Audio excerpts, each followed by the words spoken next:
খুব বেশি জল যদি আমি খাই তাহলে কিডনির কি প্রবলেম হতে পারে? জলের মাত্রাটা যদি বেশি হয়ে যায় বা খুব কমে যায় তাহলে কিন্তু কিডনি গন্ডগোল করবে। এটা ডায়ালিসিসটা কখন করতে হয় কিডনি? যখন পেশেন্ট এন্ড স্টেজ রেনাল ডিজিজে চলে গেল।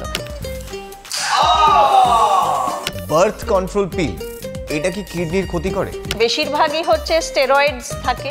মহিলাদের কি কি ধরনের কিডনির অসুখ হতে পারে? কিডনির ব্যথা খুব কম সময়ই হয়, শুধু স্টোন থাকলে হয়। অনেকগুলো কিডনি স্টোন রয়েছে। কিডনির অসুখ অনিবার্য, এটাও হচ্ছে মিথ। কৃত্রিম কিডনির কাজ ইনিই করেন। কিভাবে ডায়ালিসিস করা হয় পেশেন্টকে? ডায়ালিসিস মেশিনটা হচ্ছে একটা ওয়াশিং মেশিন। এটা হচ্ছে ডায়ালিসিস মেশিন। বিয়ার খেলে নাকি কিডনি স্টোন আপনি বেরিয়ে যায়? এটা বলাটা একটু মুশকিল। হাই, আমি সায়ন। হাই, আমি Kushal. Welcome to injection treatment season 2। Treatment.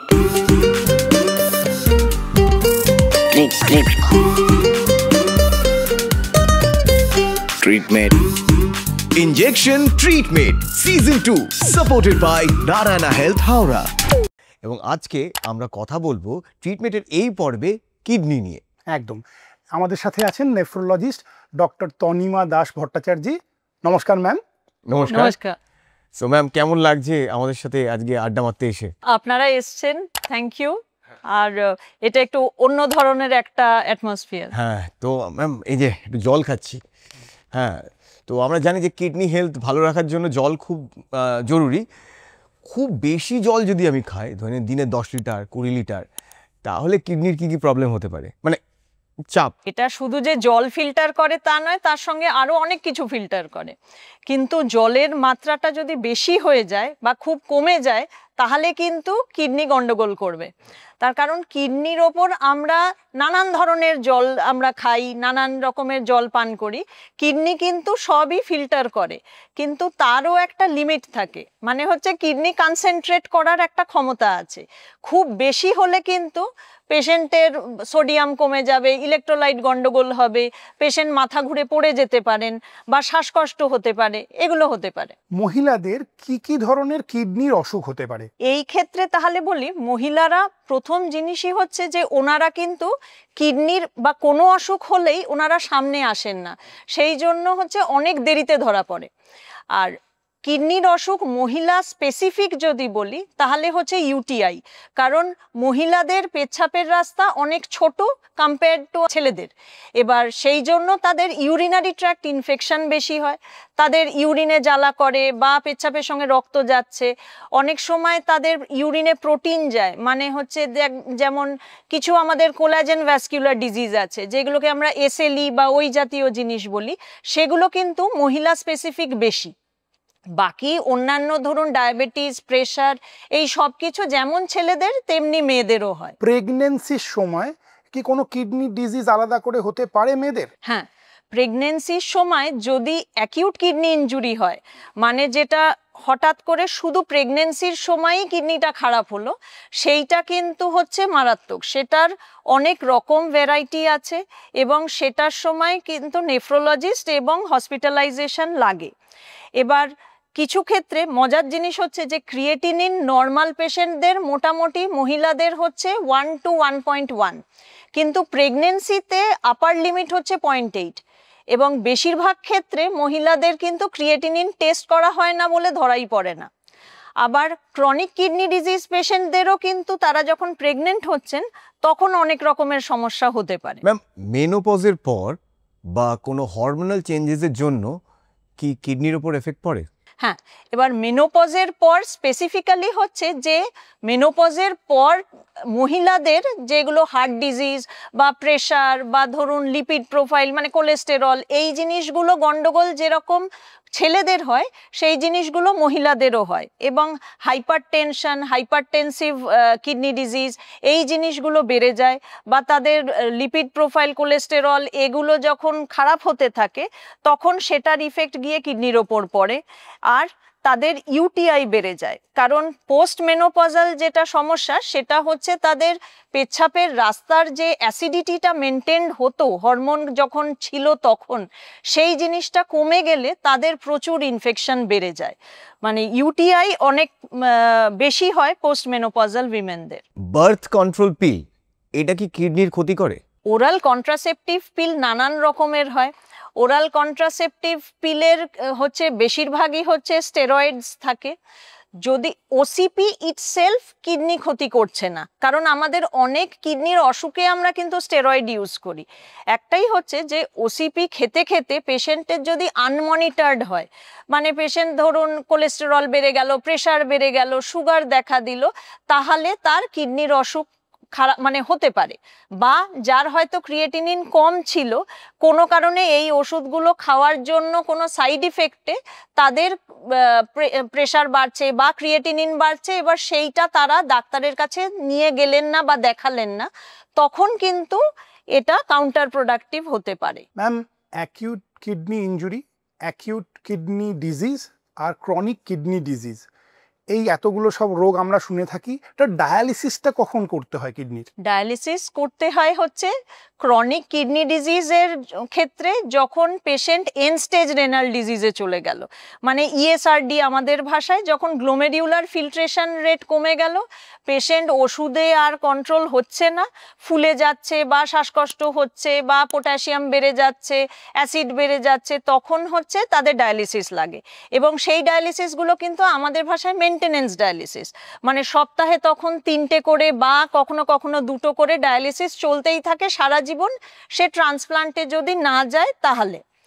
R acute kidney injury বা অ্যাকিউট কিডনি ডিজিজে যখন পেশেন্টের কিডনি একদম 2টো কিডনি কাজ করছে না, কিন্তু এটা একটা সাময়িক সমস্যা, ধরুন ইনফেকশন হলো বা প্রেগনেন্সি রিলেটেড একেআই হলো, তখন সেই পেশেন্টের যখন ইউরিন আসা বন্ধ হয়ে যাচ্ছে বা হচ্ছে শরীরে অ্যাসিডের মাত্রাটা বেড়ে যাচ্ছে, এই অ্যাসিড কিন্তু খাবারের অ্যাসিড নয়, তখন কয়েকটা ডায়ালিসিসের পর আমরা যদি দেখি পেশেন্ট ভালো আছে, পেশেন্টের ইউরিন ভালো হচ্ছে, তাহলে আমরা আবার ডায়ালিসিস বন্ধ করে দিই। তার মানে কিছু কিছু কিডনি ডিজিজে ডায়ালিসিস সারা জীবন করতে হয় না? না, অ্যাকিউট কিডনি ইনজুরি বা অ্যাকিউট কিডনি ডিজিজে সারা জীবন ডায়ালিসিস লাগে না। যদি অ্যাকিউট কিডনি ইনজুরি ঠিক না হয়ে 3 মাসের ওপর চলে যায়, তখনই সেটা চলে যায় ওই সিকেডি স্পেকট্রামে, এবং তখন তাদের ডায়ালিসিস সারা জীবন লাগবে কি লাগবে না সেই একটা বিষয় সামনে চলে আসে। তো ম্যাডাম, আমরা ডায়ালিসিসের কথা শুনলাম, তো হিমোডায়ালিসিস মেনলি আপনি যদি আমাদের একটু দেখান যে ডায়ালিসিস মেশিনটা কেমন হয় আর কিভাবে ডায়ালিসিস করা হয় পেশেন্টকে। ডায়ালিসিস মেশিনটা হচ্ছে একটা ওয়াশিং মেশিন, মানে সাধারণ মানুষকে বোঝানোর জন্য আমরা বলি dialysis machine is a washing machine. এটা কিন্তু কিডনি ঠিক করে দেবে না, যেটা মানুষের 2টো কিডনি 24/7 কাজ করছে, মানে যেমন ছাঁকনির অ্যাকশন হচ্ছে, এক্সট্রা জল বার করছে, সোডিয়াম পটাশিয়ামগুলোকে ব্যালেন্স মেনটেন করছে, সেটাই আমাদের এই মেশিনটা করে দেয়। এই মেশিনে আমরা শরীরের থেকে পেশেন্টের একটা নয় গলায় বা পায়ে কোথাও একটা লাইন থাকে, আর না হলে হচ্ছে হাতে ফিস্চুলা থাকে। ফিস্চুলা মানে হচ্ছে এটা কিন্তু এনাল ফিস্চুলা না, মানে এটা হচ্ছে একটা ধমনী আর শিরা দুটোকে জুড়ে একটা আর্টেরিওভেনাস ফিস্চুলা হয়। সেই ফিস্চুলাটার থেকে রক্তটা টিউবিংয়ে বার হয়ে পরিশ্রুত হয়ে ওই মেশিনে তারপরে হচ্ছে আবার পেশেন্টের শরীরে ফিরিয়ে দেওয়া হয়। কিন্তু সমস্যা হচ্ছে যে এই যে রক্তটা বেরোলো, ক্লিন করে আমরা আবার ঢোকাচ্ছি, সেটা পেশেন্ট নিতে পারছে কি পারছে না সেটা আমাদেরকে আগে থেকে বুঝে নিতে হয়। সেই জন্যই ওই হিমোডায়ালিসিসের অনেক ধরনের হিমোডায়ালিসিস আছে। কখনো আমরা বলছি স্লেড, মানে যেটা আস্তে করছি, কখনো আমরা বলছি ইন্টারমিটেন্ট হিমোডায়ালিসিস, যেটা আমরা হসপিটালে 4 ঘন্টা ধরে করছি। কেউ কেউ আবার বাড়িতে ডায়ালিসিস নেন, সেটা হচ্ছে নকটার্নাল ডায়ালিসিস, সেটা হয়তো সপ্তাহে উনি 5 দিন নিচ্ছেন এই রকম। বা খুব খারাপ পেশেন্ট হলে আইসিইউতে গিয়ে সিআরআরটি ডায়ালিসিস। তো ম্যাম, এই ওয়াশিং মেশিনটা আমরা একটু দেখতে পারি? একদম, চলুন তাহলে। চলুন। আমরা এখন আছি ডায়ালিসিস ইউনিটে, যে মেশিনটা আমাদের দেহ থেকে এক্সেস জল এবং বর্জ্য পদার্থ বার করে দেয়। এই সেই ডায়ালিসিস মেশিন।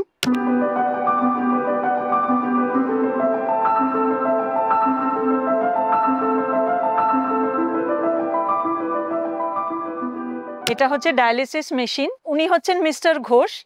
দেখতেই পাচ্ছেন যে পেশেন্টরা নয় টিভি দেখেন, না হলে ফোন করছেন, ফোনে কিছু দেখছেন, সেই অবস্থায় ডায়ালিসিস নিচ্ছেন। হাতে ফিস্চুলা আছে, ফিস্চুলা থেকে আমরা এই যে ব্লাডটা যাচ্ছে টিউবিংয়ে, এইটা হচ্ছে ব্লাড পাম্প। ব্লাড পাম্পে ঘুরছে ব্লাডটা, দিয়ে তারপরে হচ্ছে এইটা ডায়ালাইজার বা আমাদের যে হলো ফাইবার বলি, এইটায় ডায়ালিসিসের জলের সঙ্গে ক্লিন হয়ে তারপরে আবার ব্লাডটা শরীরে আরেকটা লাইন দিয়ে ঢুকে যাচ্ছে। এটাই হচ্ছে ওয়াশিং হয় ডায়ালিসিস মেশিন দিয়ে, মানে এক্সট্রা জলও বেরোচ্ছে, তার সঙ্গে ইউরিয়া ক্রিয়েটিনিন এই জিনিসগুলো বেরোয়। এই যে জলগুলো নিচে যে ক্যানগুলো রয়েছে, এইটা হচ্ছে বেস আর এটা হচ্ছে অ্যাসিড। আর পেছন দিক থেকে কিন্তু টিউব করে আমাদের যে আরও প্লান্ট থাকে সেখান থেকে আরও ওয়াটার আসে। তো ওগুলো একটা ফিক্সড রেশিওতে মেনটেন করে এই ডায়ালিসিসটা করা হয়, যাতে পিএইচ মেনটেন থাকে, মানে পেশেন্টের ব্লাডের সমান পিএইচ মেনটেন করে ডায়ালিসিস হয়। এখানে দেখছেন মনিটরে অনেক কিছু আছে, কতটা সময়, কতটা জল বেরোবে, কত সোডিয়াম রাখবো, এই সব কিছু কিন্তু এই মেশিনের দ্বারা করা হয়। এটা হচ্ছে ডায়ালাইজার, এটাই অ্যাকচুয়ালি ছাঁকনির কাজ করে, তো এটাই কৃত্রিম কিডনির কাজ ইনিই করেন। এটার ভেতরে যদি দেখেন অনেকগুলো সরু সরু হলো ফাইবার আছে, তাই এটাকে হলো ফাইবার ডায়ালাইজার বলে। এই যে সাদা সাদা সরু সরু হলো ফাইবার আছে, ওর ভেতরের ফুটোগুলো দিয়ে হচ্ছে ব্লাড যায়, ভেতরের চ্যানেলটা দিয়ে, আর বাইরের যে স্পেসটায় সেটাই ডায়ালিসিসের জলটা থাকে। এই ফাইবারগুলোতে যে ছোট ফুটো আছে সেখান দিয়ে ইউরিয়া ক্রিয়েটিনিন রক্ত থেকে বেরিয়ে জলে মিশে আবার বেরিয়ে যায়। আর এই যে ওপরে নিচে ব্লাডের টিউবিংসগুলো যেগুলো আপনারা মেশিনে দেখলেন সেইগুলো লাগানো থাকে, এবং এইগুলোতেও ডায়ালাইজারের টিউবিংস লাগানো থাকে।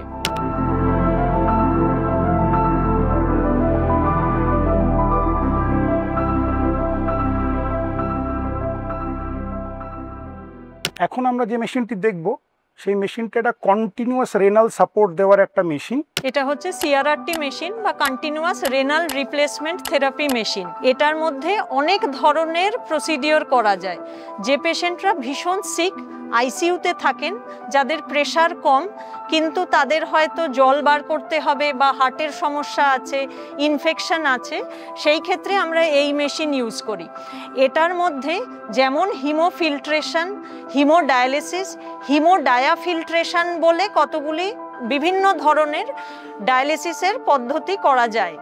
এবং এটার সুবিধে হচ্ছে এটা একসঙ্গে টানা আমরা 48 ঘন্টা থেকে 72 ঘন্টা এই মেশিন দ্বারা পেশেন্টকে ডায়ালিসিস দিতে পারি। এই মেশিনটা হচ্ছে খুব সিক পেশেন্টস যারা হেঁটে এসে ডায়ালিসিস নিতে পারবেন না তাদের জন্য। আর এই machine is a sophisticated machine. এর নিচে অনেকগুলি ব্যাগস থাকে। যখন এটা আমরা ইউজ করি তখন এখানে মনিটরে দেখায় যে প্রতি মিনিটে এবং প্রতি ঘন্টায় কতটা করে আমরা জল বার করছি বা কতটা ব্লাড ফ্লোতে এই মেশিন চলছে। নর্মাল যে ডায়ালিসিস মেশিন সেইটা আমরা স্লেড দিলে, স্লেড মানে হচ্ছে যেটা slow and low efficiency dialysis, সেইটা আমরা 150 অবধি ব্লাড ফ্লো নামাতে পারি। কিন্তু এই মেশিনটিতে আমরা 50 অবধি ব্লাড ফ্লো নামিয়ে দিতে পারি। So this is a very sensitive and a sophisticated machine, যেটা আমাদের এখানে আছে। আমাদের প্রায়ই এটা আইসিইউ বা কার্ডিয়াক কেয়ারে ইউজ হয়।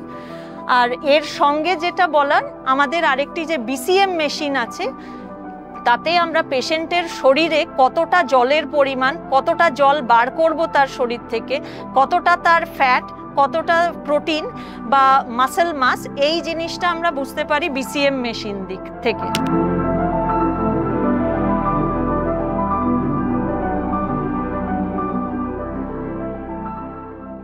আমরা দেখলাম ওয়াশিং মেশিন অর্থাৎ ডায়ালিসিসের মেশিন। আর এইবার আপনাদেরকেও একটুখানি ওয়াশিং মেশিনের মধ্যে ঢোকাবো, কারণ এই যে সারাদিন চারিদিকে বিভিন্ন মিথ ছড়িয়ে ছিটিয়ে থাকে না, তার মধ্যে কোনটা মিথ আর কোনটা ফ্যাক্ট সেটাই আমরা একটু ঝালিয়ে নেব, ওয়াশড আউট করবো আপনার মাথা থেকে মিথ। আমাদের next round fact check up. Fact check up. এই রাউন্ডে আমরা কিছু সেন্টেন্সেস বলবো ম্যামকে, আর ম্যাম সেটা শুনে বলবেন এটা মিথ নাকি ফ্যাক্ট। সবসময় বেশি জল খেলেই কিডনির রোগ সেরে যায় না, এটা ফ্যাক্ট। কারণ অনেকগুলো কারণ আছে, যে যে অসুখ তার সেই রকম জলের রেস্ট্রিকশন থাকে বা আমরা জল খেতে বলি। অর্থাৎ কিডনি ভালো রাখার জন্য জল খুব গুরুত্বপূর্ণ হলেও সব কিডনি রোগ কিন্তু বেশি জল খেয়ে নিলেন, ডাক্তার দেখালেন না, সেরে যাবে, এরম কিন্তু নয়। প্রচুর পরিমাণ প্রোটিন খেলে কিডনির অসুখ অনিবার্য। এটাও হচ্ছে মিথ।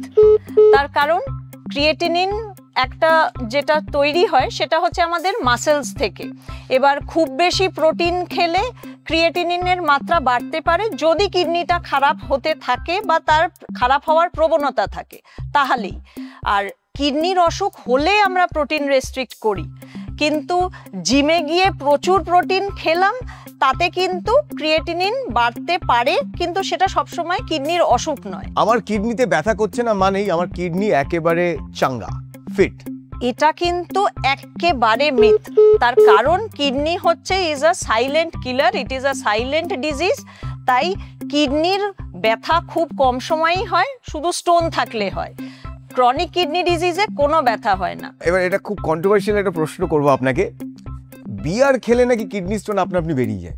হ্যাঁ, এইটা কিন্তু এটা আপনি শুনেছেন? মিথ না ফ্যাক্ট এটা বলাটা একটু মুশকিল। তার কারণ হচ্ছে বিয়ার হচ্ছে একটা ডায়ুরেটিক, মানে যত বিয়ার খাচ্ছে তখন হচ্ছে ইউরিন বেশি হচ্ছে, তার ছোটখাটো স্টোন থাকলে সেটা ফ্লাশ আউট হয়ে বেরিয়ে যাবে। এবার যে বিয়ার খাচ্ছে সে কিন্তু জল খাচ্ছে না, সে বিয়ার খাচ্ছে আর তার সঙ্গে কাবাব বা অন্য কোনো প্রোটিন খাচ্ছে। এবার ডিহাইড্রেটেড হয়ে গিয়ে কিন্তু তার স্টোনস হতে পারে। সেই জন্য আমি বলবো এটা মিথ আর ফ্যাক্টের মাঝামাঝি। আমরা কোনোভাবে অ্যালকোহল প্রমোট করছি না, বিয়ার আপনারা একদমই খাবেন না, আর খেলে বেশি করে জল খান, তাই তো ma'am? Thank you so much ma'am. আমরা অনেক মিথ বাস্ট করলাম, কিন্তু এর পরের রাউন্ডে না আমরা একটু কিডনি বাস্ট করব।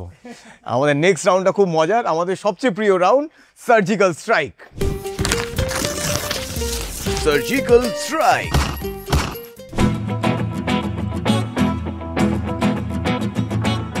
এইবার আমরা শুরু করব সার্জিক্যাল স্ট্রাইক ম্যামকে নিয়ে। ম্যাম দেখতে পাচ্ছেন এই যে এই পাত্রে অনেকগুলো কিডনি স্টোন রয়েছে যেগুলো বার করা হয়েছে বিভিন্ন আর্টিস্টদের কিডনি স্টোন, তাই খুব রঙিন। যামিনী রায়ের কিডনি স্টোন, ভ্যান গগে, সব কালারফুল কিডনি স্টোন রয়েছে, এগুলো বার করা হয়েছে। কিন্তু একটা কিডনি স্টোন না কেউ বার করতে পারছে না, যেটা রয়েছে ওইখানে, ওই যে কিডনিটা দেখতে পাচ্ছেন। আপনাকে যেটা করতে হবে, এই যে ইঞ্জেকশনটা দেখতে পাচ্ছেন, এই ইঞ্জেকশনটা দিয়ে ওই কিডনি স্টোনটাকে পুরো হিট করে, মানে কিডনিটাকে হিট করে কিডনি স্টোনটা বার করতে হবে। যদি ম্যাম না পারেন তাহলে ম্যামকে আমরা কিভাবে হেল্প করব সেটা আমরা পরে বলছি। সো ম্যাম ট্রাই করবেন প্রথমবার ওই কিডনিটাকে ফুটো করে স্টোন বার করা। আপনি শুরু করুন। হ্যাঁ,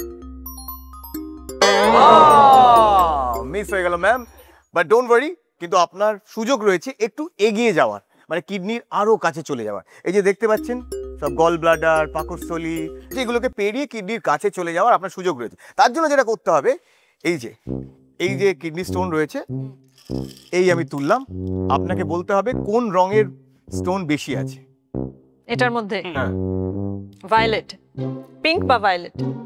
একদম ঠিক বলেছেন, অসাধারণ অসাধারণ বলেছেন, একদম ঠিক একদম ঠিক, বলেছেন ম্যাম। একদম ঠিক। একটু এগিয়ে যাওয়ার, আপনি একটু কাছে চলে এসেছেন কিডনির।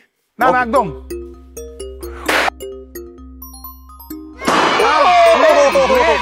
দুটো চান্সেই আপনি কিডনি স্টোন ব্লাস্ট করে দিয়েছেন। Thank you so much, wonderful wonderful wonderful. তো ম্যাম এই যে কিডনি স্টোন হলে অনেকে ভয় পায় যে বোধহয় পুরো কিডনিটাকে নিয়ে বোধহয় কাটা ছেঁড়া করে কিডনি স্টোন বার করবে। হ্যাঁ, তো আপনারা কিভাবে বার করেন? ঠিক এরকম সূক্ষ্ম সূচের মতন করেই তো বার করেন।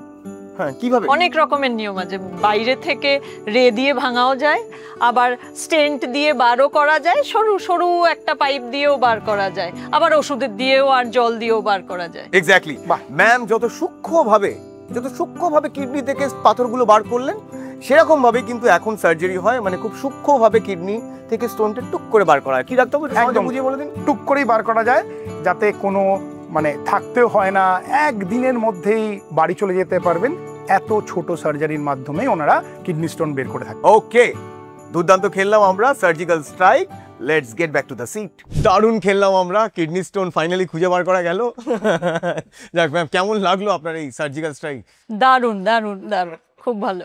যাক ম্যাম, একটু সবার জন্য বলে দিন যে এই কিডনি হেলথ ভালো রাখার জন্য কি কি করতে পারে তারা। কিডনি হেলথ ভালো রাখার জন্য 5টা জিনিস। সুগার কন্ট্রোল করুন, যতটুকু তেষ্টা ততটুকু জল পান করুন, মানে drink as per your thirst. Pressure control করুন, বছরে একবার হেলথ চেক আপ অ্যাটলিস্ট করুন।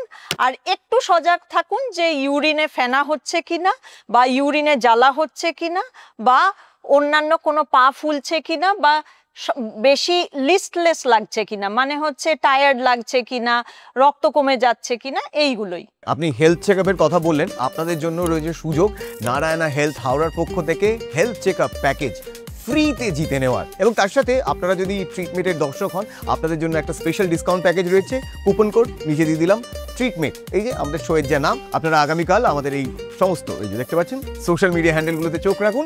এই পর্ব থেকে করা হবে আপনাকে একটা প্রশ্ন, আর সেই প্রশ্নের সঠিক উত্তর দিতে পারলে আপনারা জিতে নিতে পারবেন নারায়ণা হেলথ হাওড়ার পক্ষ থেকে ফ্রি হেলথ চেক আপ। তাহলে এখান থেকেই টাটা বাই বাই বলছি। আমি সায়ন, আমি কুশল। ফিরবো অন্য কোনো পর্বে অন্য কোনো ট্রিটমেন্টকে নিয়ে। ততক্ষণ আপনারা সুস্থ থাকুন, যাতে ডাক্তারবাবুদের কাছে আপনাকে যেতে না হয়। আর যদি অসুস্থ হন তাহলে নিজে ডাক্তারি করবেন না। Stay fit, stay healthy. Tata.